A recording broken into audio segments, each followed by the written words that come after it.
I thought it was just another delivery, until a stranger turned a simple catering drop-off into one of the most unsettling experiences of my life. It was sometime in March 2025. I was working my usual shift, carrying a heavy load of catering bags into a doctor's office. As I approached the entrance, an older, rough-looking man held the inner door open for me and helped me maneuver through. I smiled politely and said, "Thank you," then continued toward the front desk. Before I could even reach it, the same man suddenly started grabbing at the bags in my hands. "I hope they tipped you good," he repeated, trying to take more. "Company policy is clear. Only I am supposed to handle the bags until the client gives specific instructions." I politely pulled them back and kept walking. At the desk, 3 women were working. I asked where they wanted the food set up. One pointed and said, "Through those double doors, all the way to the back on the left." The doors had large, bright red letters that read, "Authorized personnel only." None of the women offered to escort me. The man was still there, yanking at the bags again while I tried to tell him I could manage. He insisted on helping. At that point, I assumed he must work there. Why else would the staff let him follow me into a restricted area? We reached the back room where another woman was waiting. I asked if she wanted me to set everything up, and she said yes. As I began unpacking the food, the man started pulling items out of the bags too. Once the table was ready, I heard him ask her a question. Her response was polite but clear. "No, but thank you, sir." That's when it hit me. He didn't work there at all. Her wording made that obvious, and his dirty gray sweatsuit didn't match the professional environment or my work uniform. I immediately felt uneasy. I tried to head back to the exit ahead of him through the long, narrow hallway, hoping his noticeable limp would give me enough distance. But he moved surprisingly fast and beat me there. When I attempted to go around him, he started zigzagging deliberately, blocking every path I tried to take. At the end of the hallway, he stopped right in front of the double doors and stared at me. I reached to open them, and he stood uncomfortably close beside me. Back in the lobby, I headed straight for the exit. He stopped me. "Let me ask you something," he said. "Did they tip you good?" I replied that I didn't know and tried to leave, but he blocked me again. "Let me ask you something," he repeated. "Can I have $3 to get to the bus? I did help you carry that stuff back there." I told him I didn't have cash on me, but could check my car. By now, I assumed he was homeless and just trying to get by. He looked offended. "Oh, he exclaimed. "I am 69 years old and I do not do that." His tone suggested he thought I had just offered him something sexual in exchange for his help. I quickly clarified that I would simply look for cash and bring it back inside. Instead, he followed me out to the parking lot. I hurried to my car, grabbed $5 from the passenger side, and handed it to him, hoping that would end it. But as I tried to leave again, he stopped me once more. "Let me ask you something. Why aren't you in school?" I told him I wasn't in school. He stepped closer. "Let me ask you something. How old are you?" I lied and said 26, hoping the extra years would make him back off.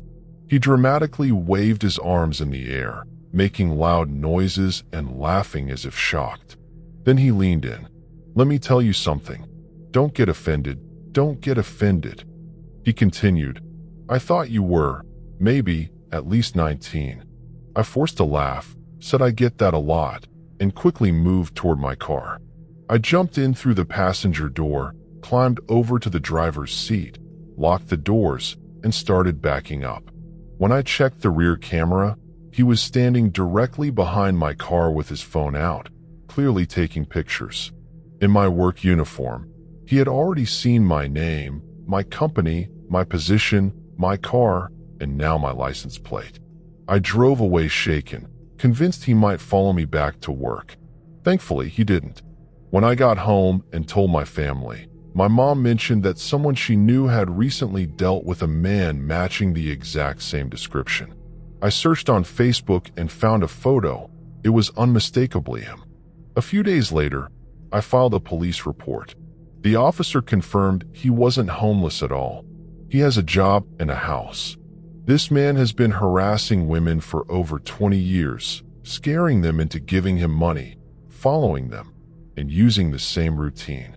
Dozens of people have reported him, yet nothing ever seems to happen. That day taught me how quickly a helpful stranger can turn into something far more disturbing, and how vulnerable you can feel even in a professional setting in broad daylight. I still sleep with one eye open to this day, and I haven't taken a single sleeping aid since that terrifying night. When I was a teenager, I lived alone with my mom in our apartment. She was on strong prescription sleeping medication, so she slept like the dead. I had inherited the family curse of severe insomnia. Some nights I wouldn't sleep for days.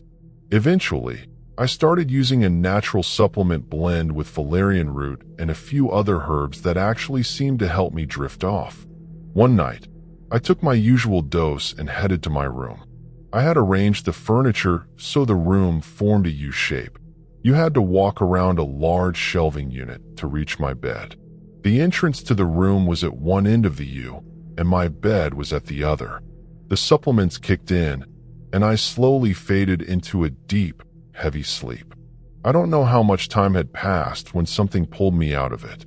A muddled voice was speaking in my room. I was still heavily sedated, half-conscious, and couldn't make out the words. Then I forced my eyes open. My vision was blurry, but I could clearly see a tall man standing on the other side of the shelving unit, right near the doorway, facing me. A tall man, my foggy brain repeated. Then reality slammed into me. I lived only with my mom. The only other male in the apartment was me. Adrenaline surged through my body and instantly cleared the sedation. I shot upright in bed.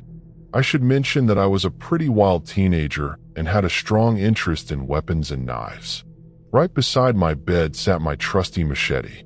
For context, getting guns in Canada is difficult unless you have specific licenses, and many people don't keep weapons at all. Being a bit of a maniac by French-Canadian standards ended up saving me that night. I jumped off the bed and grabbed the machete. The second he saw me reach for it, the intruder spun around and bolted. I chased after him, half naked and wielding the blade, looking like a teenage Jason Voorhees.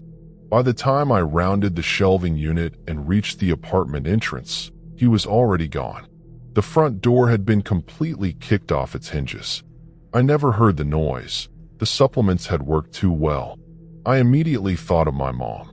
Her bedroom door was right next to the entrance, and it was still closed.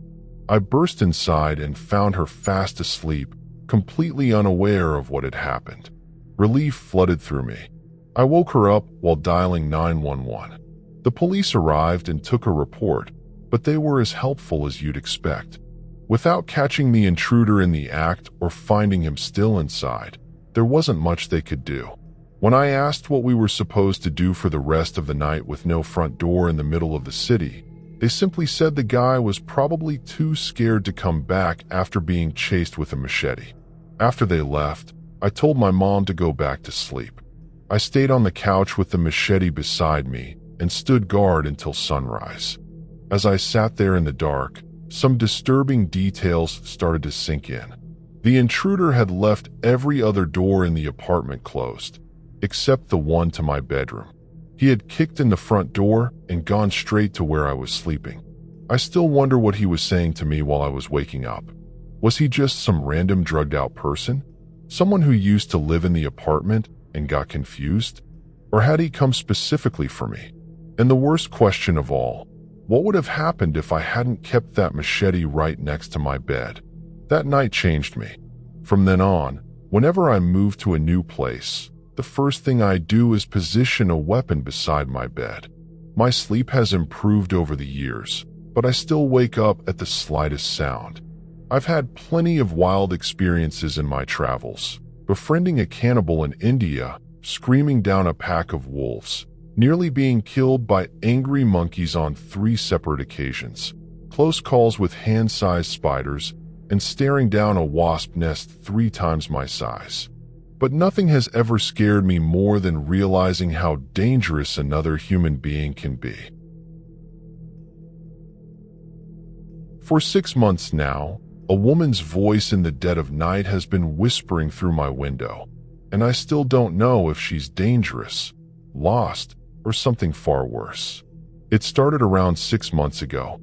I live in one of those quiet, picture-perfect residential neighborhoods where everyone waves at each other during the day, kids ride bikes freely, and nothing serious has ever happened, at least not that I or any of my neighbors know of.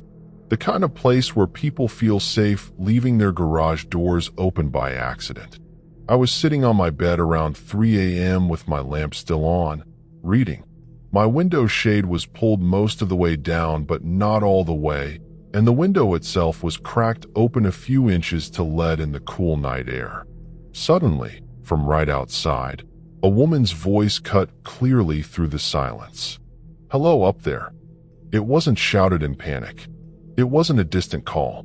It sounded deliberate, directed, almost conversational, like she knew someone was awake and listening.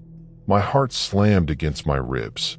I froze, staring at the wall instead of the window. Every instinct told me not to look. I'm not crazy, and I wasn't about to become part of whatever this was. I quietly reached over, turned off my lamp, and sat there in the dark for a long time, listening. She never spoke again that night. A few weeks ago, it happened again, but worse. It was around 11 p.m. I was already in bed with the lights off this time, trying to fall asleep. Without any warning, a piercing, unnatural scream tore through the quiet neighborhood. It was unmistakably a woman, but the sound wasn't normal. It started high and sharp, then twisted into something almost guttural before cutting off abruptly. It didn't sound like someone in immediate danger calling for help. It sounded off, unsettling, like it was meant to get attention. Again, I didn't go to the window.